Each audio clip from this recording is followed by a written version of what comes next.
Hi, it's Jo from Minerva. Today I'm going to do a second part to my tutorials on using the Alison Glass Knit Essentials pattern. The pattern has 6 garments, although you wouldn't know it from the pattern cover because the pattern cover shows a dress, but here's a closer look at the pattern. Okay, so here's the pattern. It's the Alison Glass Knit Essentials, and from the front you wouldn't necessarily know what this pattern holds, and it holds a complete collection of knit garments for you to start really easy and work up to more tricky fitting ones, and there are also some embellishment opportunities. But inside it shows you that you can have the opportunity to make a short sleeve t-shirt with some applique embellishment, a long sleeve t-shirt with a Clover Patch embellishment, skirts with an embroidery hem, and then it shows you how the components from this pattern work together, how to add ruffles to hems.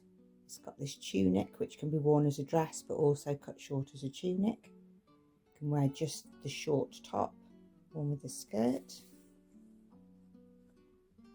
Shows you how to do these ruffle hems. That's making that set there. There is a dress. There's 2 different skirt finishes. There's a sort of A-line skirt and there's a pencil skirt. Gives you lots of information about fit. Shows you how to choose the right size, trace the pattern, and then there's a page here for measuring yourself, and it shows you all the key points to measure. And this is a bit that's really interesting to me because it's not just a pattern to put on the neck binding. It shows you really easily how to put a neck binding on, how to add the elastic, how to do a different neck binding. It's got some size charts for your finished measurements. Shows you how to make a muslin. Gives you some fit questions and answer session there. And then it shows you how to make the basic knit dress. So there's the knit dress instructions. There's the tee instructions. There's the skirt instructions. There's a maxi skirt and a short skirt.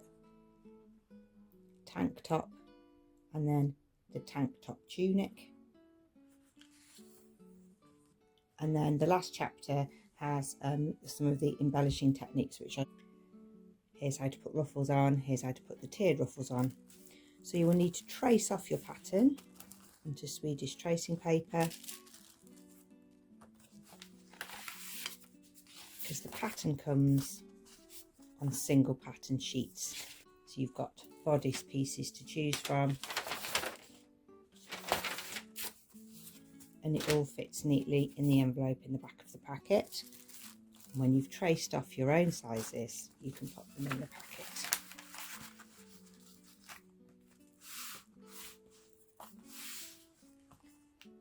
So that's a closer look at the pattern itself. The bit I'm interested in showing you today are the embellishment parts from the back of the booklet, where it shows you how to add some details to your basic tee. So this is the basic t-shirt that I made in a first tutorial.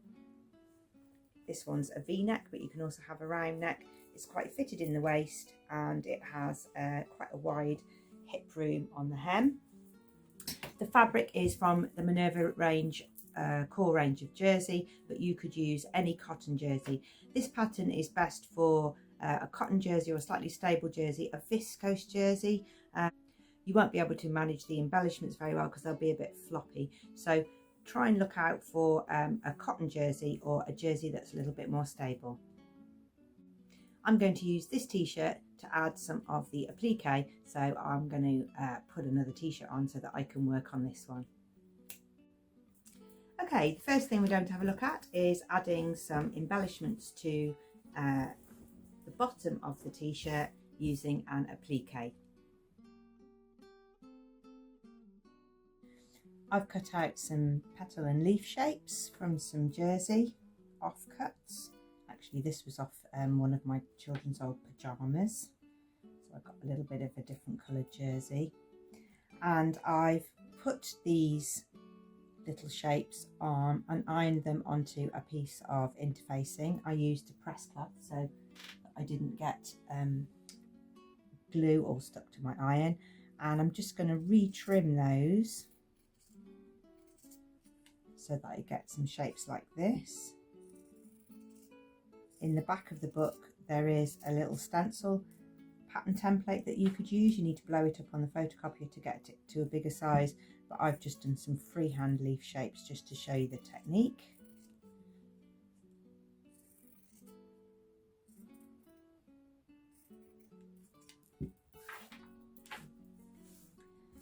And then at the bottom corner here, I'm going to arrange some of these shapes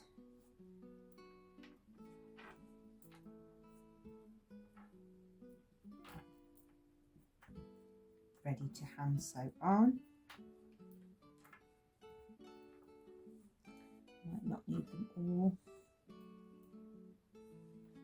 Maybe that would be fine. Like that one. And pin those into place. They just need one pin in, otherwise while you're sewing you'll be stabbing yourself. You could put a safety pin in them as well, that would also work, but the little bit of interfacing on the back keeps them from curling up. You need to make sure that your interfacing is nice and light. Don't use a really stiff one, otherwise you'll hamper the sort of stretch of your fabric generally. So those leaves won't stretch, but you'll need to sew each one individually so that your fabric in between can stretch. So you can't sew this one and then carry your thread to the next one, because then you'll stop the stretch between those two leaves. So I'm going to pin them on and then get ready to hand stitch. You will need a needle with quite a big eye because you're going to use a Pearl 8 thread to sew them on. I've listed that in the products below, and a large eye needle, and you're going to put the knot from your thread behind just the leaf because you don't want all knots on the back of your t-shirt. And then it really is just a case of taking some really small running stitches around the edge of your leaves or design. You can use little pebble shapes, and hand sewing is a little bit like handwriting. You'll find your sort of natural running stitch length and sew around each leaf. You don't need to turn the ends under of the leaves because jersey's not going to fray, especially now that you've put that little bit of interfacing on the back, which just makes them a little bit more stable. Try and keep your stitching the same distance away from the edge as you can, and large simple shapes are best, but you can do some quite intricate shapes like this Minerva maker here.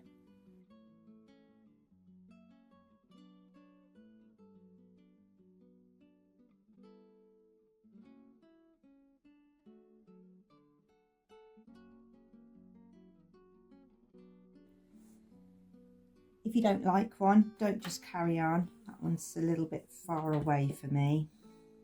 I'm going to just take 2 stitches back, and you need to make sure that you don't pull it too tight because you don't want them to be puckering up. It helps as well if you've pre-washed your jersey fabric that the material you use for these has been pre-washed as well. Otherwise, when you wash it, these will shrink and pull on your fabric. So make sure everything is pre-washed. Rethread, and I'm just going to make that one a little bit more satisfying.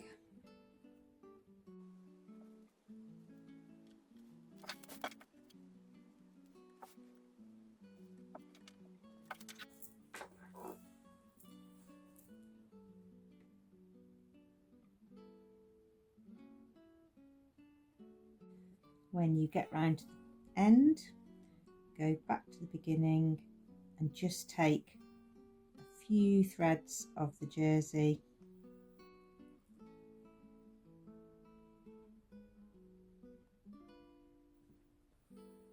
and take your last stitch, which is a loop there, and bring your needle through and pull it off tight, snip the end, so you will have one leaf, but it's still stretchy because you haven't joined it to the next one, so you've still got the stretch there, especially as this design is on the hip.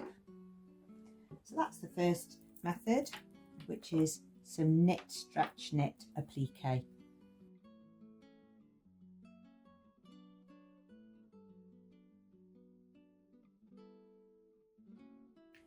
The second technique that I'd like to show you is a reverse applique. So that's where you have two layers of fabric and you sew these leaf shapes, but then you cut out the centre. It's sometimes called Alabama Shannon or a reverse applique. So let me show you how that works on a little sample. So I have two layers of fabric here, my damson fabric underneath, and then I've just put a piece of a darker colour on top so that you can see the difference.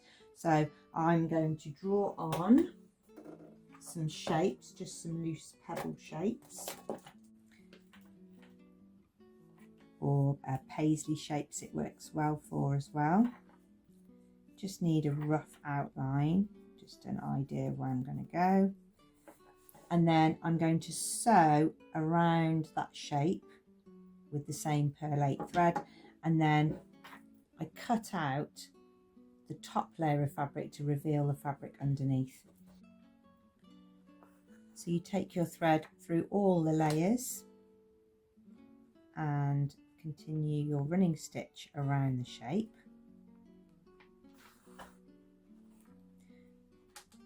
You need these to be quite close and quite small because you're going to be cutting out the centre, so you want the edges to be held down nice and neatly. You also would like to ensure that you're not getting any puckers, and the shapes that you choose for this sort of design, well, if you're really skilled you can get really quite intricate shapes, but when you're first learning or you're first just having a go at a little embellishment on a t-shirt or a top, then you need quite a sort of simple shape so that you can cut out really effectively without having too many details to get your scissors around. Again, as with the other knit applique, you need to do each little section separately. You can't run your thread from one shape to the next, otherwise you'll be hampering the stretch of your fabric. So I'm going to finish off the back the same, have the stitch loop,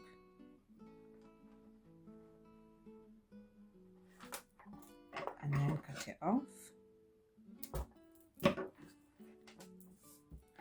And so I've got two shapes here that I need to cut out, and this is where you have to be a little bit brave, because we want just the top layer of fabric.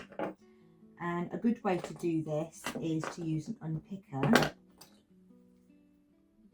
so that you can really feel if you've only got that top layer, because you don't want to cut the purple layer underneath.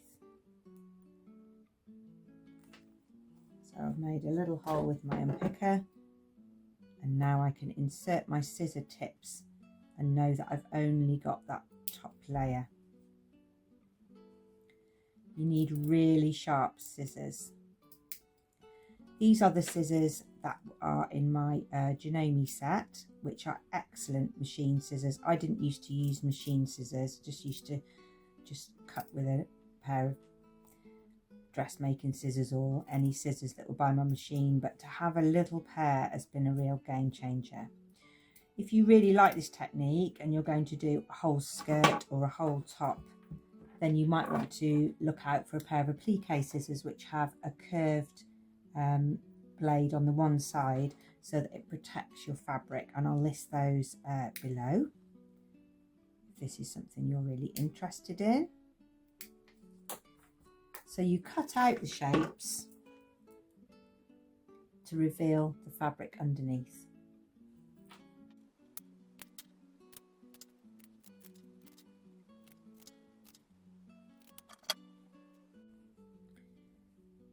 But your fabric still has the stretch that it needs to be a knit garment. So that technique would work along the bottom of your t-shirt. So if you cut a panel, I don't know, as wide as you would like to have it, and you could put it along the front. If you knew you were going to do it, you could put your jersey within the seam so that you have your second colour of fabric is running underneath a panel along here from side seam to side seam, and you can applique just the front, and then you could leave the back as a plain fabric, or you could do it all the way round. So that is called reverse applique, or Alabama applique, or Alabama Shannon.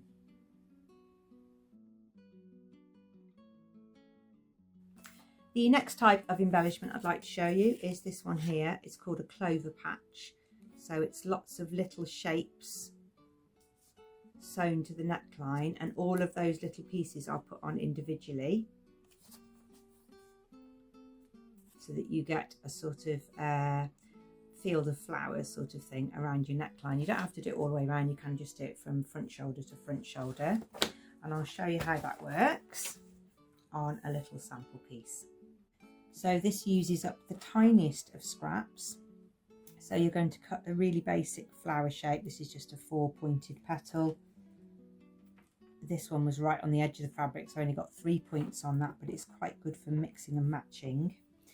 And then this is the line that I'm doing. So I'm going to imagine this is sort of along the hem, or this is around the neckline. And the same sort of principles apply to the other types of applique that we've been doing, which is you need to tie each one individually so that you retain the stretch of the fabric. So it's really simple. There's lots of different ways you can do it. The easiest way is to pop your flower on and then do a couple of crosses in the middle, because they would still give you that little bit of stretch.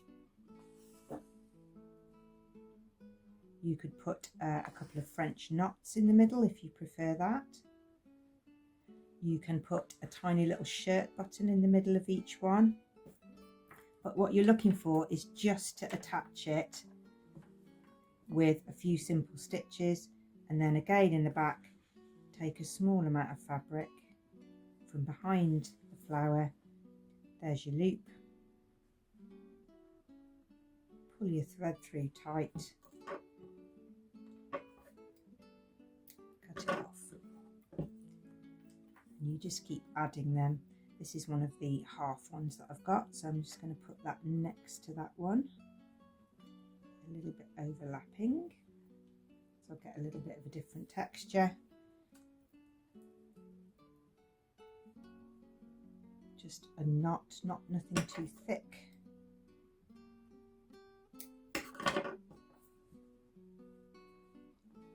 And you keep adding the flowers or the shapes or the leaves. You can use all sorts of different shapes. If you use squares and put them at different angles, you get more of a sort of geometric 3D effect, which is quite nice.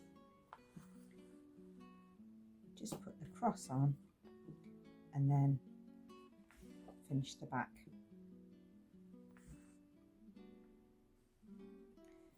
You don't need to finish the edges of the jersey, it will just carry on curling and giving that sort of ruffled effect. And you just keep adding them on, and it's quite therapeutic, and you can watch a bit of TV, listen to the radio, and just keep sewing your little clover shapes or flower shapes around your neckline or hem.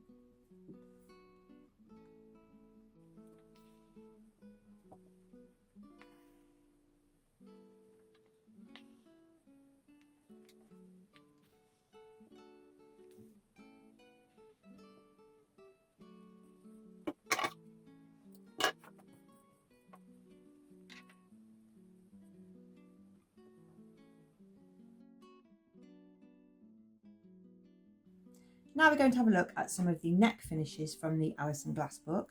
So there are some different techniques that you can use. So I used a binding on that one, and this one is a rolled raw edge. So you get a sort of tube around your neckline depending on how much your fabric is going to curl. So the first thing you do is you need to cut a strip of fabric with your fabric curling. So one way that you cut jersey you'll get a curl, and the other way you won't. So just see which way your fabric is rolling.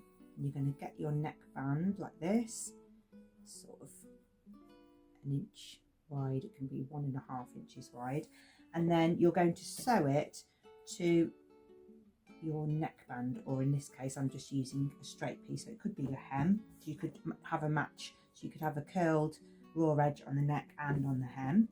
And what you're going to do is attach these and then top stitch, and I'll show you how to do that. So you're going to put your fabric, and you're going to really pay attention to which way it's curling. You're going to put the fabric right side, so that's the side that's curling towards you, to the right side of the garment, and pin it, and that will be along the length of where you want your rolled raw edge to be. And you will need to pin it because it will just keep rolling, and when it's under the machine you'll need to make sure that you're getting a flat edge to sew on, not having it curled.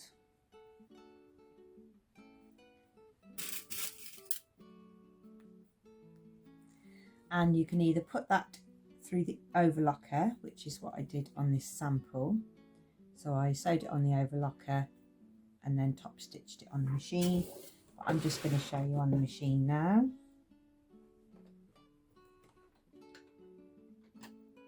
So you keep a really scant 1/4 inch seam allowance.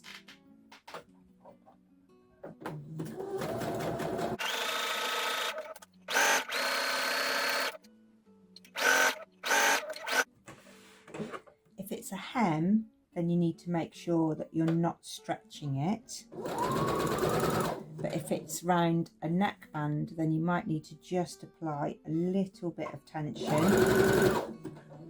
so that your neckband brings in the neckline.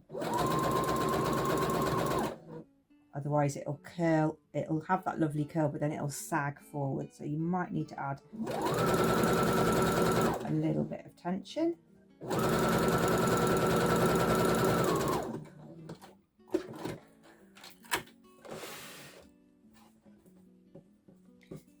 And you can see where I didn't here and where I have here.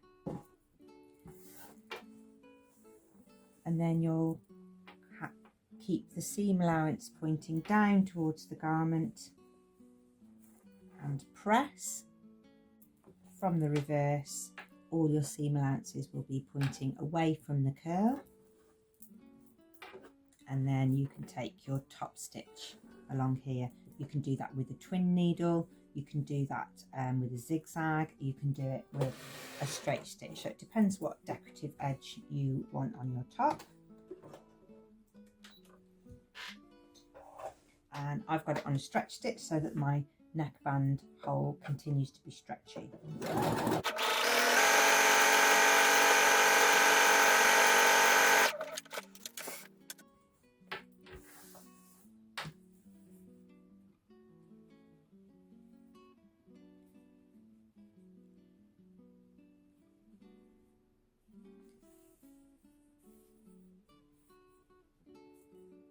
And that's how you make a raw edge curled neckband.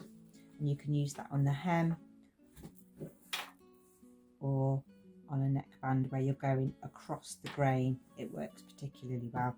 This was on a straight edge. You'll get that little tube. So that's one way you can finish the neck if you don't want to do a binding. The next embellishment I'd like to show you is to add layers of ruffles. These are quite a flat ruffle, but you can make them as gathered as you would like. So this one's quite a frilly ruffle, and you can put one layer around your neckline or along your hem or along the bottom of the t-shirt, or you can add more than one layer. And the way you do this is to cut your fabric so it's not curling along the edge. So this is across the opposite grain.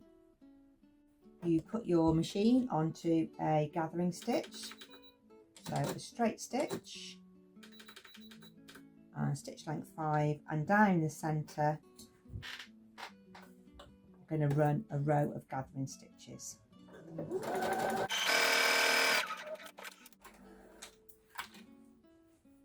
And it will already start to gather, so that's probably enough for that picture that I just showed you. Or you can pull up the bobbin threads and get much more of a ruffle. So it's up to you, depends how much fabric you've cut. You can join strips together to get a longer ruffle. And when you've got the ruffle, you can then attach it to your top. Okay, the gathers are nice and even now. So this edge has just been turned like a hem, so as if it was the hem of a skirt. I'm going to clip this out of the way.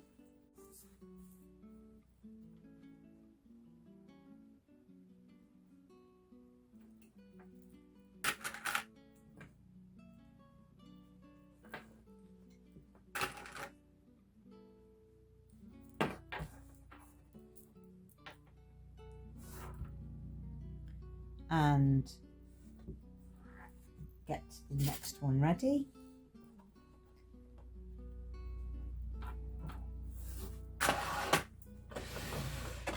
I'm going to sew along here following the gather line, but this time I'm going to take my stitch length down to its normal length so that I make sure that that's properly secure.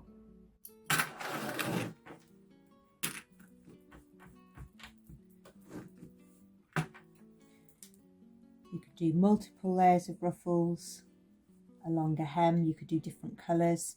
Actually, a rainbow one would look fab, wouldn't it? Or some contrasting colours.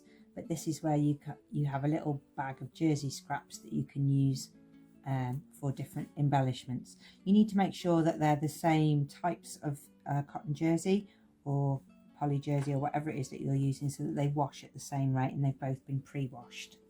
So that is a hem, sleeve, cuff, neckline ruffle. So there are a few techniques for embellishing jersey. Here's the t-shirt finished. So that's the knit applique that's not reversed. That's not the Shannon style, that's just the normal style. And it's still stretchy because each leaf has been sewn separately. And you could use that on the dress, or you could use the ruffles on the skirt. So all of the techniques can be mixed or matched with the other 6 items on the Alison Glass Knit Essentials pattern. Thank you very much for watching. If you have any questions, leave those below, and don't forget to make an account and share any of your jersey makes on Minerva. See you again soon. Bye.